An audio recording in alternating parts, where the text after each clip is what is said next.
내일이 추석인데요. 우리 옆에 좀 인사를 하시는데 자기가 어떤 명절을 보내고 싶은지 마음을 담아서 좋은 또 행복한 건강한 또 하나님의 축복이 임하는 어떤 명절이든지 오니까 그런 명절 되시라고 우리 좌우에 좀 인사 좀 하겠습니다. 행복한 명절 되십시오. 평안한 명절 되십시오. 건강한 명절 되십시오. 하나님의 큰 축복이 임하는 명절 되길 바랍니다.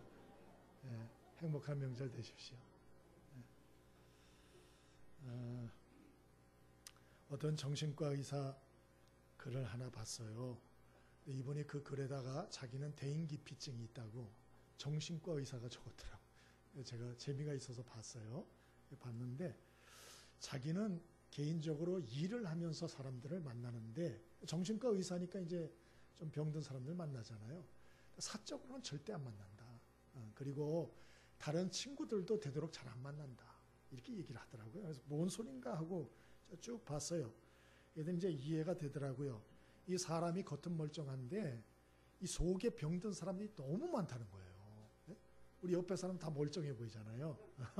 근데 이게 병들었다는 거예요. 특히 우리나라 사람 중에 5명 중에 4명이 정신병적인 문제가 있다라고 이분이 썼어요. 거기다가 5 중에 4입니다. 그게 무슨 얘기냐? 얘기는 이래요.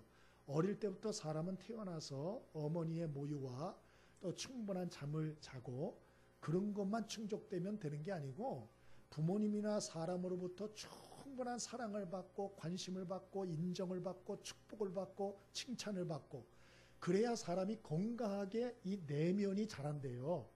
몸뚱아리는 밥을 먹어서 자라는데 이 속이 안 자라는 거예요. 그걸 애정결핍이라고 이분이 얘기를 했던데 그런 애정결핍증으로 이렇게 사람이 어린 시절을 보내고 성장을 이렇게 하게 되면 겉은 멀쩡해 보이는데 속에 상처투성이라는 거예요. 그리고 이 애정결핍증이 걸려서 마치 여러분 사람이 밥을 먹지 않고 그러면 기아에 그 뭐라 그러죠? 밥 먹지 못하면 걸리는 영양결핍. 영양결핍 맞나요? 하여튼 그런 거 걸리듯이 이런 애정결핍증에 걸린다는 거예요. 그래서 많은 문제가 일어난다는 겁니다. 그래서 그런 사람들은 겉은 멀쩡하지만 속에서 자꾸 거기에 대한 보상을 받으려는 태도와 행동들이 나타난다는 거예요. 그래서 사람들에게 과도하게 인정받고 싶어서 과도하게 행동을 하고 과도한 말을 하고 또 과도한 여러 가지 일들을 하게 된다는 거죠. 사람에 대해서도 과도하게 집착을 하고 돈에 대해서도 과도히 집착을 하고 또 성적인 이런 쾌락에 대해서도 과도하게 집착을 하고 또 이 장난감에 대해서도 이분은 거기다가 피규어라고 썼더라고요. 뭐 피규어가 뭐 이렇게 축소한 거 아니요? 그런 것에도 너무 집착을 한다는 거예요. 어른인데. 왜 그러나 어린 시절에 대한 보상을 받고 싶은 심리가 있다는 것이에요. 그게 허해서 안 채워졌다는 거예요. 그래서 여러 가지 이런저런 걸 통해서 보상을 받으려 하고 빚을 내서라도 막 분수에 넘치는 소비 생활을 해가지고 뭔가 보상을 받고자 하고 먹는 걸로 막 그런 걸 좀 채우고 싶어 하고 외모 가꾸려는 걸로 그냥 거기에 대한 보상, 사람 사랑받고 싶은 거예요. 인정을 받고 싶고. 그래서 그런 걸로 이제 막 행동을 한다는 것이죠. 근데 문제는 이런 사람들하고 함께하면 피곤해진다는 거예요. 지친다는 거예요. 왜? 자꾸 받으려만 그러니까. 인정받으려고 그러고 칭찬받으려고 그러고 사랑을 받으려고만 그러고 자꾸 사람이 너무 속이 차가운 사람이 돼버리다 보니까 그런 사람하고 함께 있으면 지쳐. 피곤해. 완전히 내 기운을 다 뺏기는 것 같아. 이래 된다는 것이죠. 그래서 자기는 정신과 의사지만 참 자기 병은 대인기피증이다. 자기 친구들하고도 잘 안 맞는데요. 그래서 제가 속으로 이분이 정신과를 가야겠구만 제가 그런 생각을 했습니다. 여러분 그러나 새겨들을 부분이 있어요. 우리가 이렇게 덩치가 컸다고 다 정상은 아니에요. 이 속에 병들이 굉장히 많습니다. 상처가 많고 그리고 실제로 보면 거친 말과 행동하는 사람들이 있고요. 또 이 겉과 속이 다른 사람들이 있고요.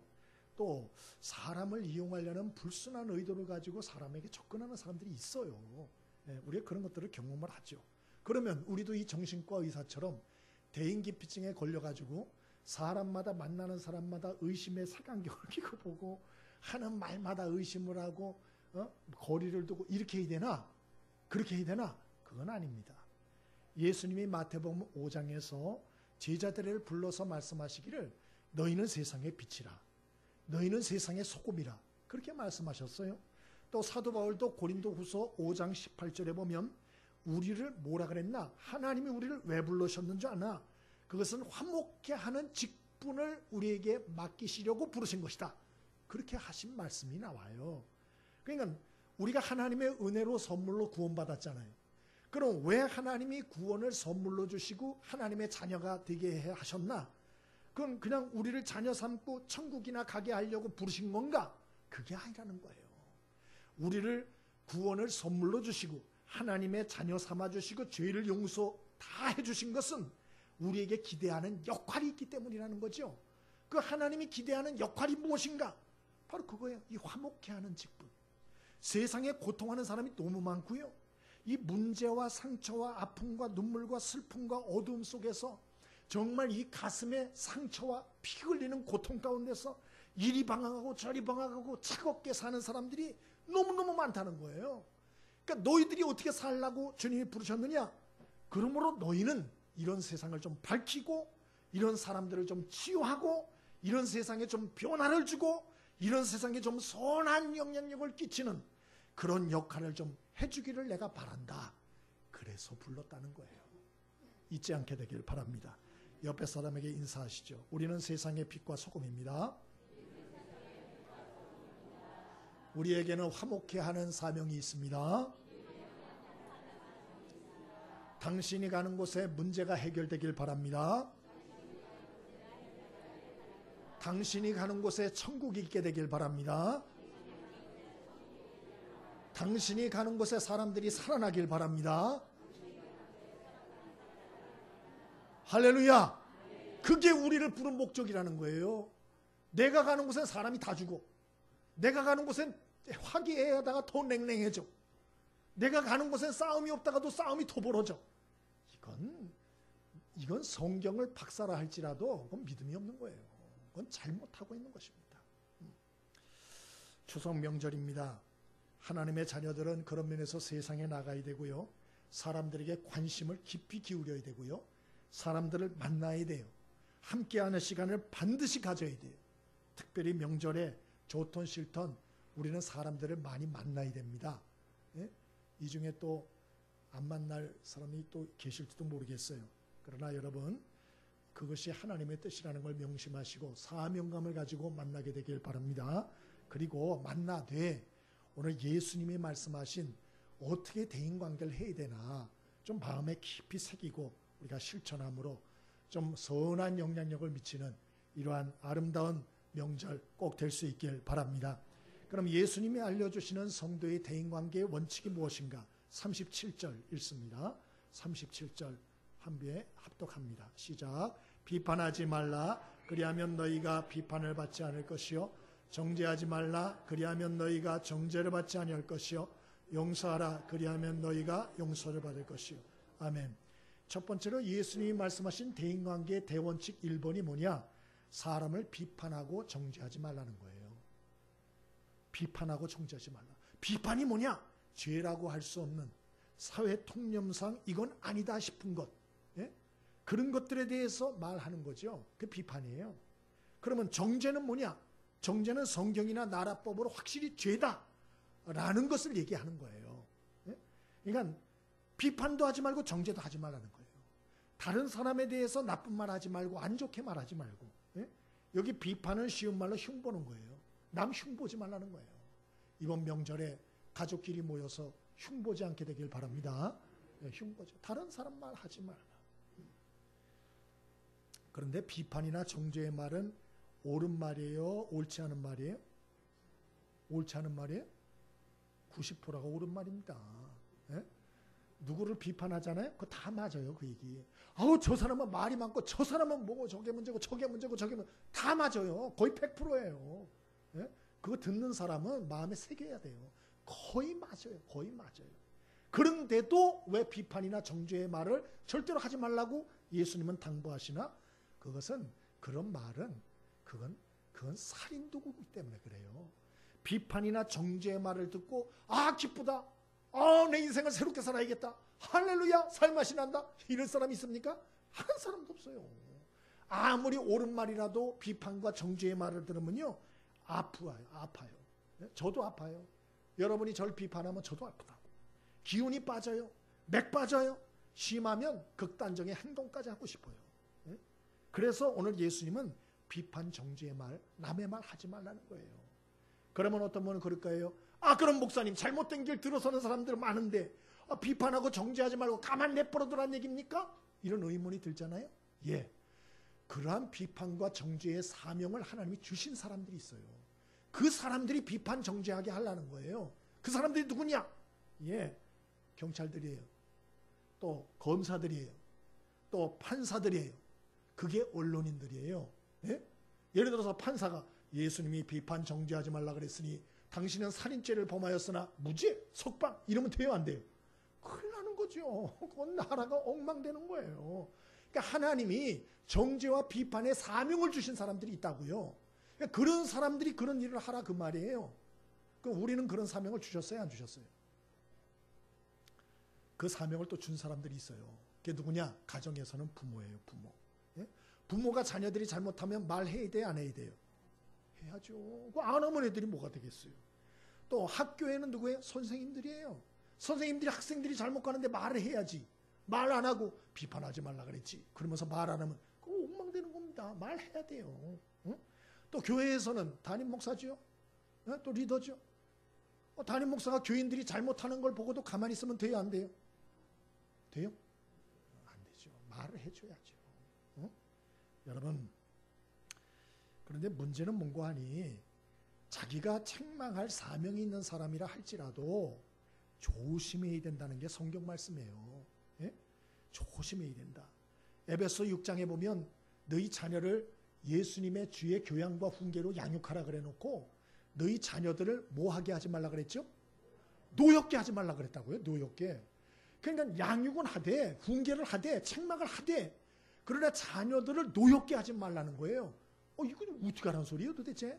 예, 자녀들이나 우리 참 주변에 우리의 참 여러 가지 지도를 받는 사람들이 분노하는 몇 가지 이유가 있어요.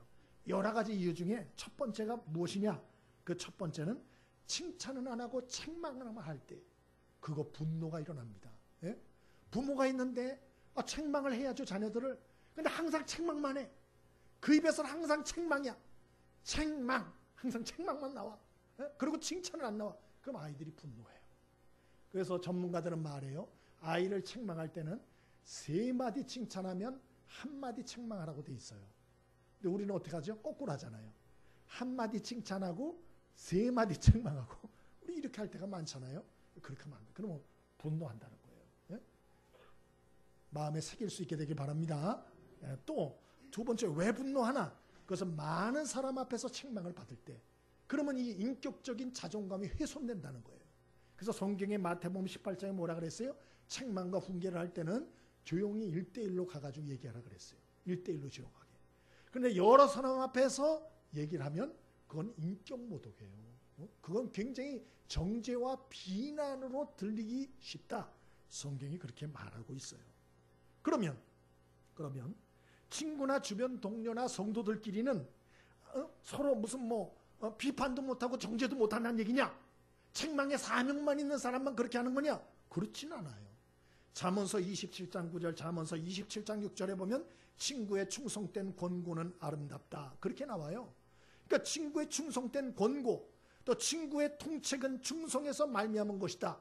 이 통책이란 말은 통렬한 마음으로 책망하는 거거든요. 예? 그렇게 필요해요. 자기 친구들이 잘못 가는데 그냥 가만히 있으면 돼요? 말해줘야죠. 너 그렇게 하면 안 된다고 얘기해줘야죠. 근데 그때도 극히 조심해야 된다는 거예요. 잘못하면 친구 사이가 갈라지고 원한 사이가 돼요. 원한 관계가 된다고요. 응? 그때도 어떻게 해야 돼요? 아까 말한 것처럼 칭찬 몇 가지? 3가지에 책망 1가지. 그 다음에 또 책망을 할 때는, 충고를 할 때는 어떻게 하라고요? 많은 사람 앞에서 1대1로 하라. 그거 지켜야 돼요. 그러면 문제가 없어요. 응?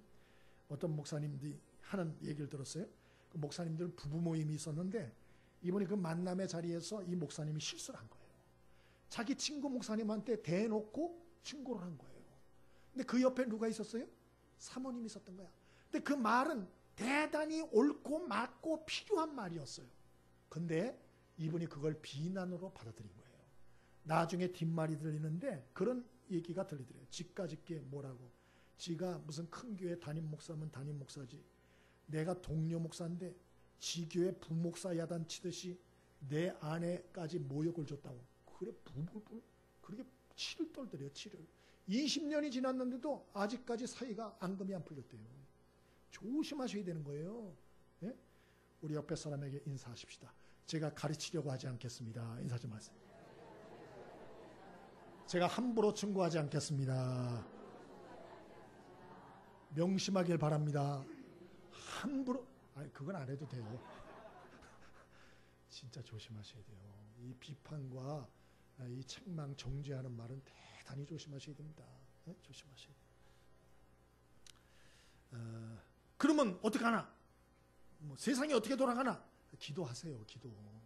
비판 정죄한다고 그 사람 바뀌는 것도 아니고 세상 바뀌는 것도 아니에요. 특별히 염려되는 건 이번 명절 때 모여가지고 친척들 모이는데 난 또 이 비난 정죄 말할 거라 난 이게 염려가 돼요. 그래가지고 뭐 이게 문제다 저게 문제다 뭐 세상 요즘에 이게 문제다 여자들 이게 문제다 남자가 문제다 이러고 할까봐 그런 얘기 안 하게 되길 바랍니다. 그런 얘기 하지 마세요. 그러면 상대는 다른 생각 가지고 있다니까요. 그러면 반박해요. 그리고 싸우게 된다니까요. 예? 그러면 그 좋은 자리를 완전히 싸움판으로 바꾸는 거예요. 예? 그러니까 여러분이 마음에 좀 아쉬운 점이 있으면 뭐 하라고요? 그 사람한테 말하지 말고 누구한테요? 하나님께 말할 수 있게 되길 바랍니다. 사람한테 말하지 마세요. 그 받아들일 그 마음그릇들이 안 돼 있어요. 그러면 비판 정죄하지 않고 칭찬 격려 좀 많이 연습을 좀 해가셔야 돼요. 특별히 오늘 끝나고 가실 거 아니에요. 연습들 하셔야 돼요. 연습들. 그러면 사람에게 좋게 들리는 말이 있어요. 몇 가지가. 첫 번째가 감사의 말, 두 번째가 축복의 말, 세 번째가 칭찬의 말이에요. 한번 연습해 보겠어요. 자, 세 가지 다 듣기 좋은 말이니까 예? 우선 감사의 말부터 연습해 보겠어요. 여러분 옆에 있는 분이 친척이다 생각을 하고 감사의 말을 하는 거예요. 감사의 말을. 표정들이 안 좋아요. 자, 감사의 말을 한번 연습해 보겠습니다. 옆에 사람에게. 자, 시작. 감사합니다. 아이고, 함께 해주셔서 감사합니다. 음식 준비해 주셔서 감사합니다. 아이고, 이거 준비하느라 고생 많이 하셨어요. 감사합니다. 감사합니다. 감사하세요. 네, 가자마자 감사하세요. 두 번째가 무슨 말을 좋아한다고요, 사람들이? 축복의 말, 축복의 말. 자, 축복의 말은 뭐냐? 자기가 듣고 싶은 말이에요. 아시겠죠? 여러분 듣고 싶은 말 있죠? 누구한테? 예? 예를 들어서 건강하시라든가 아니면 돈 많이 버시라든가 아니면 대박 나시라든가 여러분 듣고 싶은 소리 있잖아요. 없어요? 반응 좀 하세요. 있죠? 자, 그럼 옆에 사람에게 축복의 말을 하는 거예요. 자기가 듣고 싶은 소리 하는 겁니다. 자, 시작.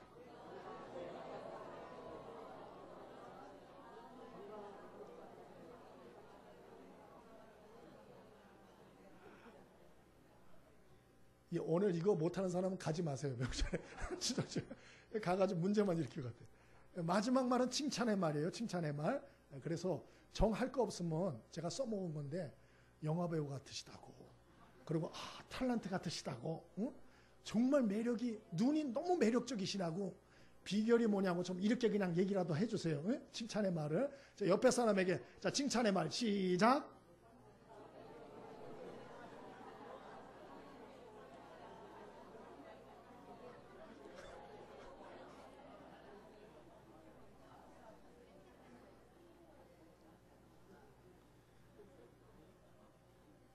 꼭 좋은 말만 하세요. 좋은 말, 감사의 말, 축복의 말, 칭찬의 말.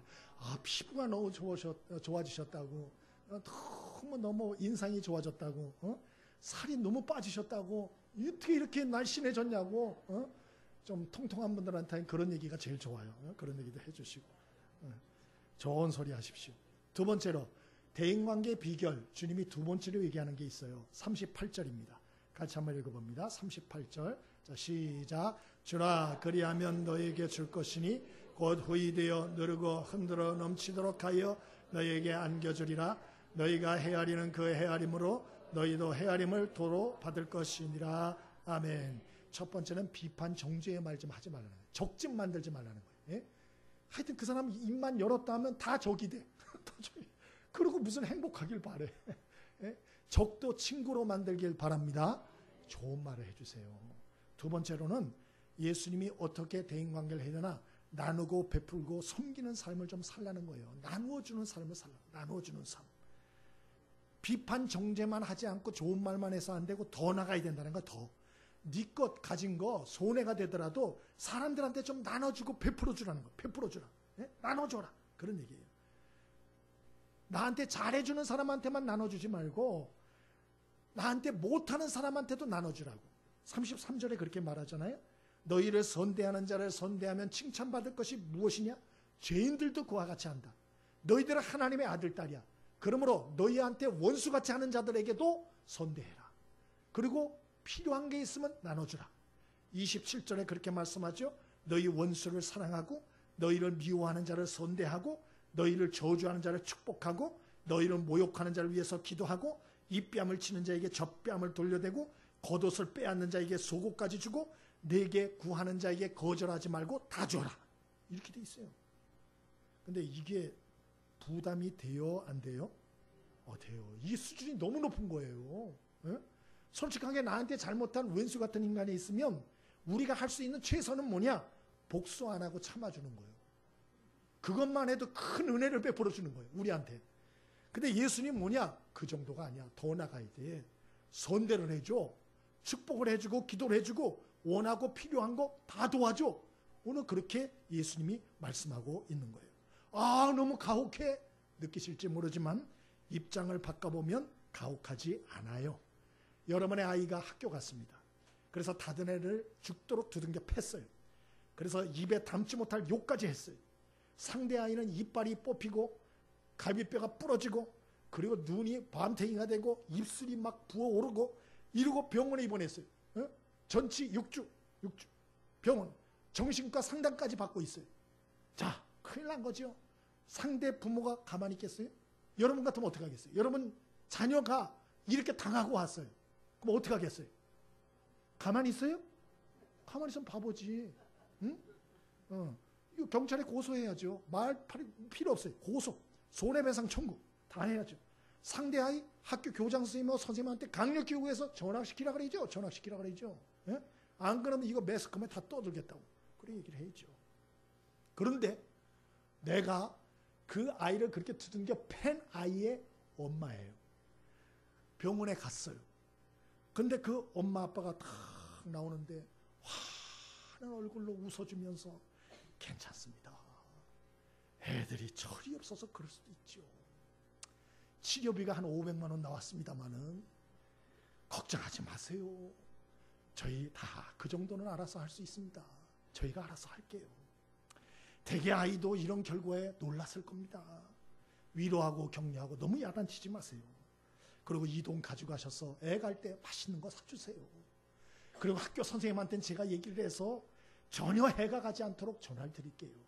앞으로 사이좋게 우리 아이하고 지내라고 얘기해 주십시오. 대개 아이와 가정에 하나님의 축복이 함께 하시길 기도하겠습니다. 이런 말을 여러분이 들었다고요. 여러분이. 응? 여러분이 가해자 아이의 부모예요. 응? 자, 그러면 어때요? 마음이 어떻겠어요? 싱숭생숭해요? 좋죠. 좋은 정도가 아니고 미안해서 어쩔 줄 모르고 아마 눈물을 날 거요. 그냥 말이 안 나올 거요. 얼어붙어가지고. 주님은 이렇게 하라는 거예요. 이렇게 감동시키는 사람이 되라는 거예요. 네? 역설적인 진리로 살라는 거예요. 어려워요. 주님은 우리에게 그렇게 말씀하시고 그렇게 행하셨는데 이건 쉽지가 않아요. 쉽지가 않아요. 그럼 어떻게 우리가 행할 수 있느냐? 어떻게 행할 수 있느냐? 몇 가지를 생각해 봅니다. 첫 번째로 여러분 겸손한 마음을 가지세요. 그러면 돼요. 왜 우리가 이게 자꾸 어렵다고 생각하는 줄 아세요? 나를 항상 피해자로 생각해서 그래요. 나는 피해자야. 나는 상처만 받았어. 부모에게서도 상처받았고 나는 교인들한테도 상처만 받았고 나는 주변 사람한테도 상처만 받아서 이렇게 생각하기 때문에 남한테 이렇게 못하는 거예요. 여러분 성경은 우리한테 말해요. 우리는 영원한 가해자라 그래요. 가해자. 누구한테? 하나님께, 예수님께. 예수님이 왜 십자가에 못 박혀 죽었습니까? 왜 억울하게 죽으셨습니까? 누구 때문이에요? 로마 군병 때문입니까?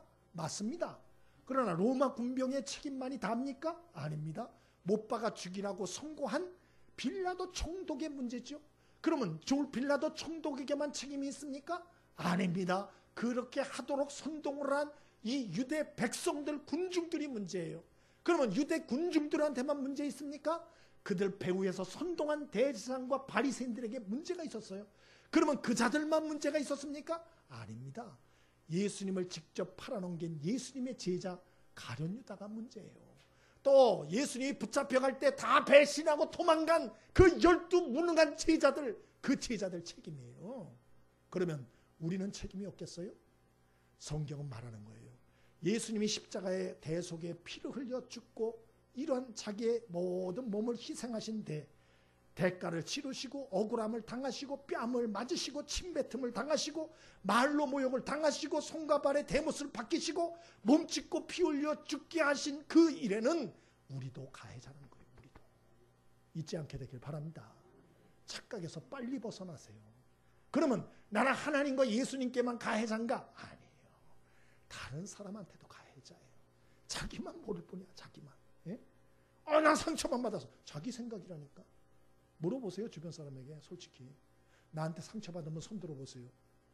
제가 아무 소리 안 할게요. 그리고 무기명 투표하면 많이 나옵니다. 많이. 예? 자기만 몰라요. 자기 말 행동으로 다른 사람이 얼마나 상처받았는지를 생각을 못하는 거예요. 우리는 다 가해자예요. 가해자. 그럴 때 우리는 다른 사람에 대해서 겸손한 마음을 갖고요. 예수님이 말씀하신 이 사랑과 섬김의 길을 갈 수가 있어요. 두 번째는 믿음을 가지세요. 믿음. 왜 우리가 이런 예수님이 말씀하신 이런 일들을 행하지 못하나? 이게 믿음이 없어서 그래요. 믿음이 없어서. 예수님이 뭐라 그랬죠? 줘라. 누구한테까지? 원수에게까지. 필요가 보이면 필요를 채워줘. 인색하게 그러지 마라. 똑같이 그러지 마. 있는 걸 좀 퍼줘. 그러면 어떻게 준다 그랬죠? 주라. 그리하면 너희에게 줄 것이니. 누가 준다는 얘기예요? 하나님이 너희에게 준대요. 어? 네가 그 사람한테 퍼주면 그 사람 기대하지 말어.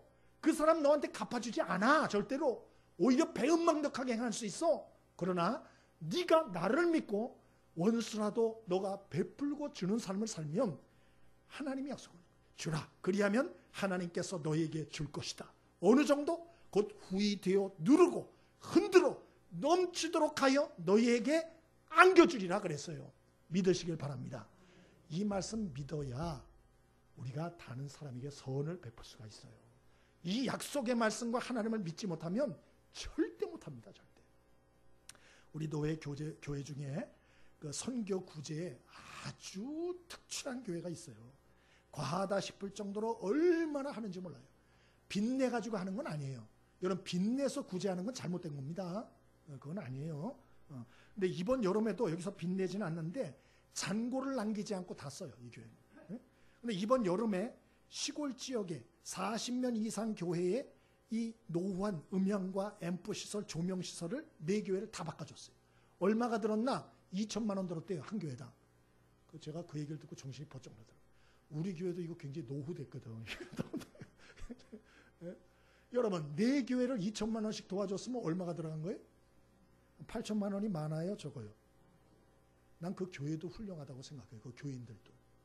여러분은 제가 만약에 우리 교회가 돈이 한 8천만 원인데 그거 가지고 가난한 교회 퍼줘가 2천만 원씩 퍼줘가지고 고치게 하면 기뻐하시겠어요? 아니면 조금 좀 마음이 좀 깨림칙하시겠어요? 어떨 것 같아요?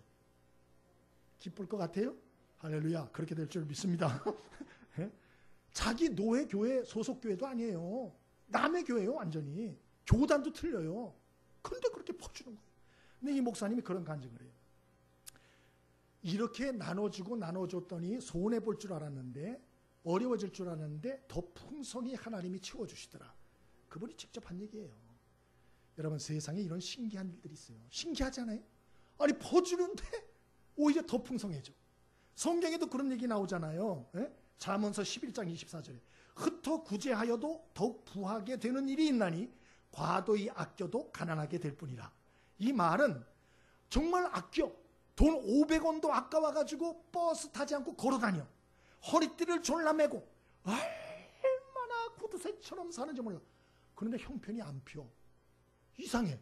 그 돈이 다 어디 갔는지 모르겠는데 형편이 안 펴.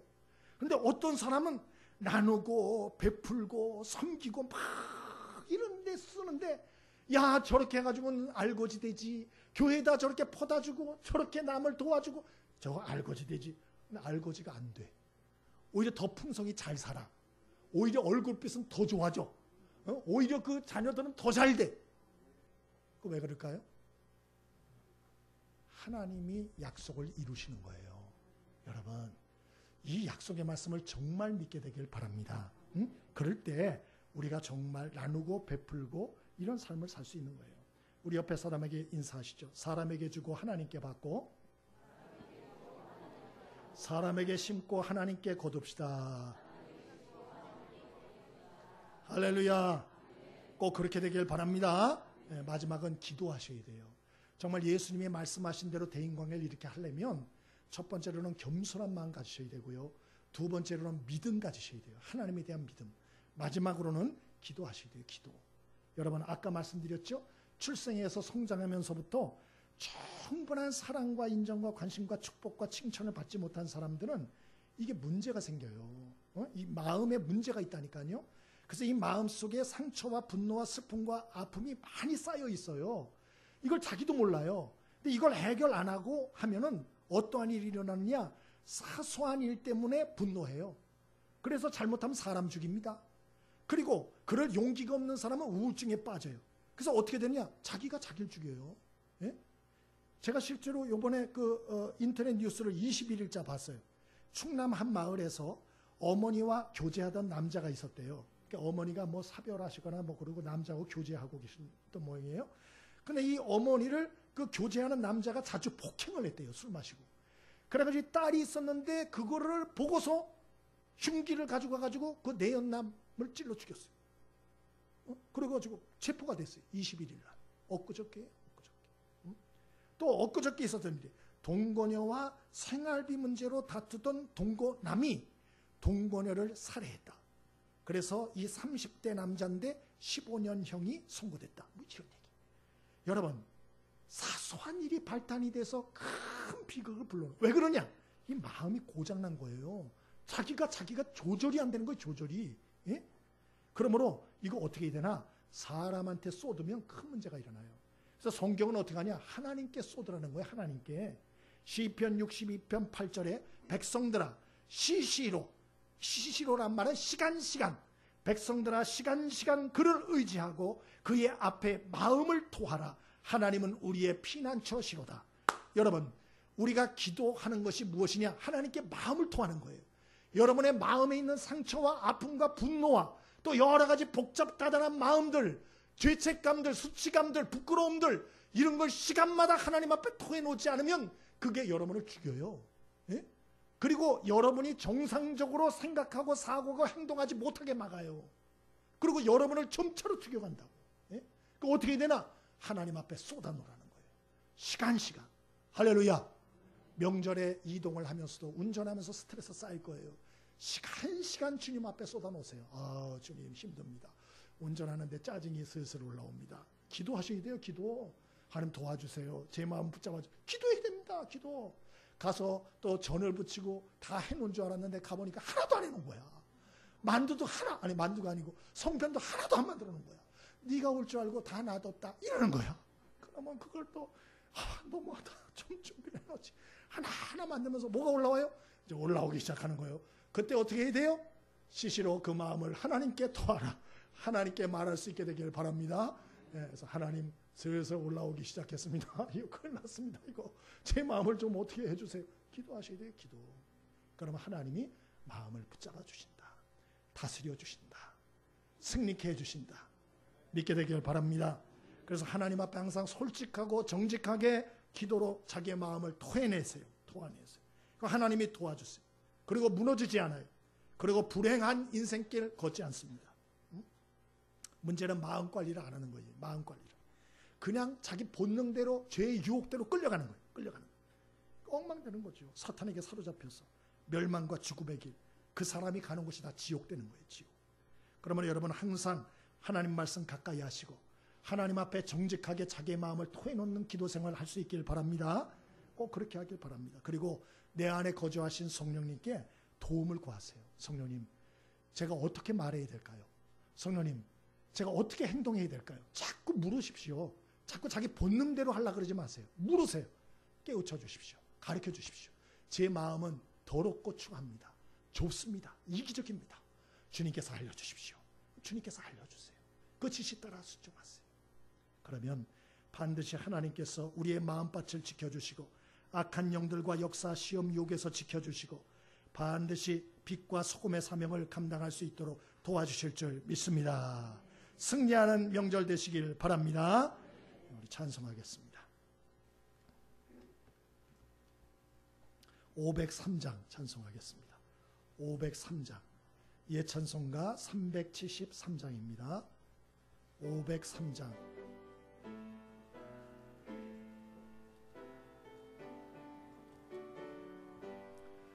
세상 모두 사랑 없어 냉랭함을 하느냐 곳곳마다 사랑 없어 단식 소리뿐일세